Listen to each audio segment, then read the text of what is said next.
waaw maa ngi lay fay maa fii. sa teewaay tey ci làmb. waaw sama rakk sama xarit mooy bëre mën naa ne sama waa écrit moitié booy dañuy bëre fii waaw. ñan. Orka day bëre ak Diaz dafa Diaz ñoom ñooy bëre fii moo tax ma teew waaw. ñu gis ni parfois yéen mbër yi dañ leen ko daan crash mbër yu ndaw yi suñ daan bëre yéen te noonu doo leen ñëw Lac de Guers loolu noonu crash yi nga déggoon wala dafa normal pour nga ñëw.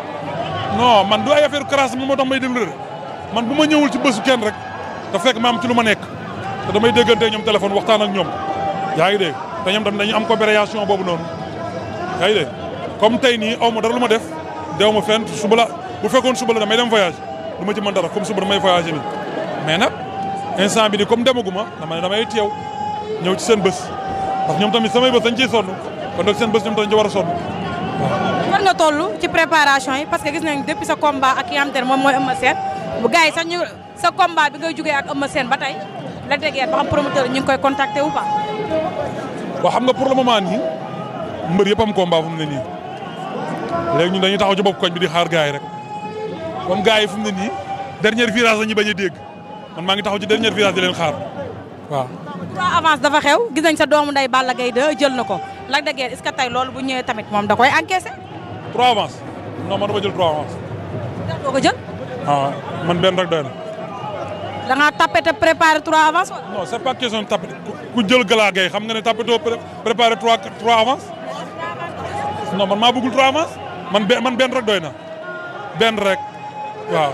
parce que guddi yi toll nii ñetti mbëri mag moom nga nar a leen préparé ndoo yow doo nga jékki-jékki kii bëgg laa préparé kii bëgg laa préparé kii bëgg laa préparé bu yàggee sa carrière ba motul la nga koy fuutil rek waaw man moom sincèrement par benn combat laay jël sama doom day nag jël na ñetti combat a di ko ci ñaanal yàlla may ko ci ndam waaw moom moo xam la moo tax mu jël ñetti combat yi jàll na ko ci yàlla jàppale nag dooleel ko ci ba mu am ci ndam mais man Lac de Guers 2 man bi nga doon jox ñetti combat benn combat laay jël en attendant waaw. sa doomu ndey jël Boy Niang yow nga bëreeg Boy Niang daan ko combat boobu est-ce que dina yomb ci Balla Gaye. est-ce que dina yomb ci Balla Gaye waaw lu tax du yomb ci moom. Tapha Tine lu wax combat boobu la gën a fonk ci combat. ah. Tapha Tine nee na combat boobu la gën a fonk ci combat. Tapha Tine ban combat la gën a fonk nee na. Boy Niang nee na combat boobu la gën a fonk ci combat moog Balla Gaye. ah en tout cas ñun ñoo ngi koy ñaanal ndam rek waaw Balla Gaye daal ñu ngi koy ñaanal ndam Boy Niang bu fonkee combat boobu noonu moom la concerné yaa ngi dégg nit ku nekk ak la ko concerné Balla Gaye loolu Boy Niang loolu moo ko concerné nee na moom la gën a fonk léegi moom na lijjanti boppam rek ñun daal Balla Gaye la ñuy ñaanal yàlla may ko ndam loolu kese la. Tapha Tine Boy Niang. Tapha Tine. ki nga xam te ne moom mooy Boy Niang combat bu noppi ndax ñoom ñaar ñëpp laale nga ak ñoom. waaw combat bu neex la de mais bu Tapha Tine xeeb Boy Niang rek loolu rek la. Sa Thiès ak Moussa Ndoye sa rakk sa xarit. Sa Thiès Moussa Ndoye waaw combat bu neex la de sama rakk jooju waaw Sa Thiès moom mu ngi ci kawam jàppanteeguñu nag demaguñu laale ma ak moom demuñu entraînement mais mu ngi ci kawam ndax maa ngi saan vidéo yi ci internet beeg yooyu yëpp di ko ñaanal yàlla may ko ndam waaw.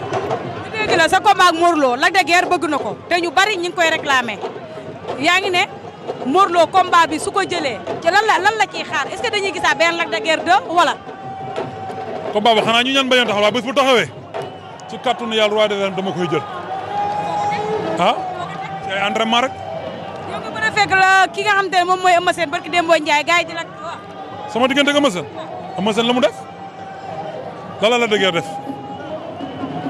Lac de Guers kay def na lépp jour boobu Lac de Guers def lépp peut-être Eumeu Sène xam nga rek moom xam nga làmmiñam man ñemewuma ko moom day wax rek bu waxee da nga yaakaar ne tey kii moom moo def lépp ci làmb ji te jour boobu def fi tous defu ko fi tous defu ci làmb ji fii bëriwul xeexul dem taxaw ci ginnaaw saaku yi ah taxaw di expliquer lu muy wax mu amul dara lu muy wax li mu wax leen la rek Lac de Guers de toutes mes félicitations su ma neexoon sama digganteeg moom ba ma bëreeg moom ba pare mënoon naa taxaw mu ne ma ne ko daanoo ma mais man xam naa ne bés boobu su ma defoon recours tamit dañuy kasawaat verdict bi mais def ma dama ko bàyyi victoire kon donc bu ma ko gagné par décision arbitrale daf ko war a accepter mu doon sportif yi muy def ni amul benn sens ay Lac de Guers de du ma bëreeg moom parce que mënu ma daan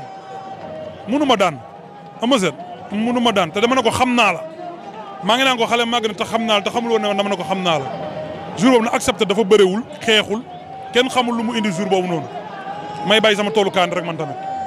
booy nu mu tudd toolu kaane bi ñan nga ciy xaja. ah toolu kaane bi. kaane guwaanaa wala kaane.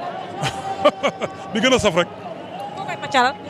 ah Eumeu Sène kay laa yàq door naa ko fi door yi métti kay door ko ba mun naa ma ci non ndekete mbëri bu ñu nekkee si biir géew gi nii ah boo dooree nit kuun yi da nga dégg mu ne ii bi kay la ma jëm man ko tey rek laa lay rey. waaw boo di sant ñëpp di sant amateurs yeeg ñëpp di ñaan yàlla def fi jàmm lamb yi di gën di neex xam nga di nuyu ñëpp di bàyyi sama waa écurie nag mention spéciale di ñaanal Alioune Seye 2 sama doom nday Mathia Pereira ab grand Abdou Diouf yaa ngi dégg ñoom ñëpp papa booy jinne sama raq ji Maguette Seck yaa ngi dégg ñoom ñëpp yàlla na leen yàlla may ndam ci barke Seydina